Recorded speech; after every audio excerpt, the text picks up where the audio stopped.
ఇంకొకటి ఏదో మాట్లాడుతున్నాను నిన్న లావు శ్రీకృష్ణదేవరాయల గురించి నీకు ఓట్లు వేశారని. ఇప్పుడు నేను అడుగుతున్న ఈ గడుపూడి నరేందర్ అనే వ్యక్తి ఎవరికి ఓట్లు వేశారండి? నీకోసం ఓట్లేసి నీ ఎనికిడి తిరిగి నిన్ను గెలిపించినటువంటి రైతు నరేందర్ని చెప్పు తీసుకొని కొట్టబోయి జైల్లో పెట్టించింది నువ్వు కాదా? ఇది వాస్తవం కాదా?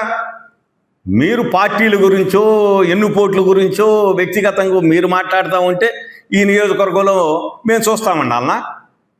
రెండోది ఏంటంటే మాట్లాడితే ప్రభుత్వం గురించి, పాలన గురించి, డిఎస్ఏ గురించి మీరు మాట్లాడుతూ ఉన్నారు. ఎంత హాస్యాస్పదంగా ఉందండి. అసలు నువ్వు ఎమ్మెల్యేగా ఉండగా స్పీకర్గా పనిచేసినటువంటి తమ్మినేని సీతారాం ఈరోజు ఏ దుర్భర పరిస్థితిలో ఉన్నాడో, అదేవిధంగా సీదిరి అప్పలరాజు, హార్మోన్ నాగేశ్వరరావు, జోగి రమేష్ మంత్రులుగా పనిచేసినటువంటి వ్యక్తులు ఈరోజు ఏ విధంగా ఉన్నారు, ఏ విధంగా జైలు పాలు అవుతున్నారు.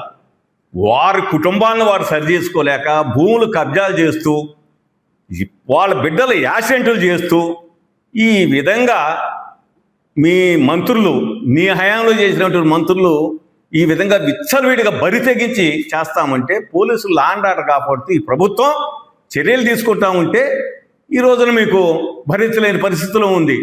ఆ స్పీకర్ తమ్మినేని సీతారాం దగ్గర నుంచి నీ వరకు కూడా, హైదరాబాద్లో భూ కబ్జా చేసినట్టు నీ వరకు కూడా ఈ రోజున ఈ కబ్జాలు చేస్తామంటే ప్రభుత్వం ఏ విధంగా స్పందించాలి? నువ్వు కూడా మాట్లాడుతూ ఉన్నావు, నిన్నేదో ఒకటి మాట్లాడుతూ ఉన్నావు. కొన్నోడితో సంగతి, అమ్మినోడి సంగతి కూడా తెలుస్తానంటున్నావు. ఏంది నువ్వు తెలిసేది? ఎందుకు తెలుస్తానంటున్నావే? తెలుసు. నువ్వు పోయి హైదరాబాద్లో ఎవరి దగ్గర భూ కబ్జా చేసి నీకు కింద పనిచేసేవాడు పేరు జీవో తీసుకొచ్చి ఆ కబ్జా చేయకపోతే అక్కడ దొరికావు. దొరికి జైలు పాలైనటువంటి జైల్లో 14 రోజులు నువ్వు వచ్చినటువంటి నువ్వు కూడా ఇక్కడ బెదిరిస్తుంది ఎట్లా? నువ్వు ఎన్ఎస్పీ స్థలాలు కబ్జా చేస్తున్నారు, పొలాలు కబ్జా చేస్తున్నారు, మీరు మాట్లాడితే ఎట్టండి? నువ్వు అసలు స్వయంగా నీ సంగతి ఏంటి?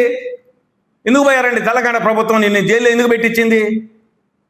ఎన్ని ప్రజలకు తెలుసు బ్రహ్మనాయుడు గారు. కాబట్టి కొంచెం మాట్లాడేటప్పుడు వెనక ముందు చూసుకోండి. కోడెల గారు కుర్చీలని స్పీకర్గా ఉన్నప్పుడు కుర్చీలు తెచ్చుకుంటే కుర్చీలు రిటర్న్ చేస్తానంటే తప్పుడు కేసు పెట్టి బెదిరిస్తే ఆత్మాభిమానం ఉండరు కాబట్టే, నిజంగా పల్నాడు పులి కాబట్టే ఆత్మహత్య చేసుకున్నాడు.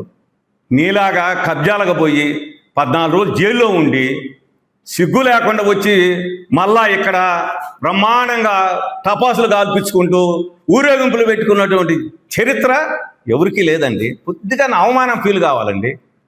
జైలుకు పోయి వచ్చినప్పుడు కనీసం కొద్దిగా ఆత్మవిమర్శ, మనం ఎందుకు వెళ్ళి వచ్చాము, ఎందుకు దొరికాం, ఎందుకు పొరపాటు జరిగిందో ఆత్మవిమర్శ చేసుకోవడానికి పోగొట్టి ఈ ప్రభుత్వం మీద, ఈ ముఖ్యమంత్రి గారి మీద, ఈ ఎమ్మెల్యే మీద, ఈ ఎంపీ మీద, వీళ్ళందరి మీద తప్పుడు ఆరోపణలు. మీరు హైదరాబాద్లో కబ్జా చేసే దానికి మాకు సంబంధం ఏంటి? స్పష్టంగా చెప్పమంటున్నా. ఒకటి చెప్పేటప్పుడు స్పష్టమైన ఆధారాలతో చెప్పండి.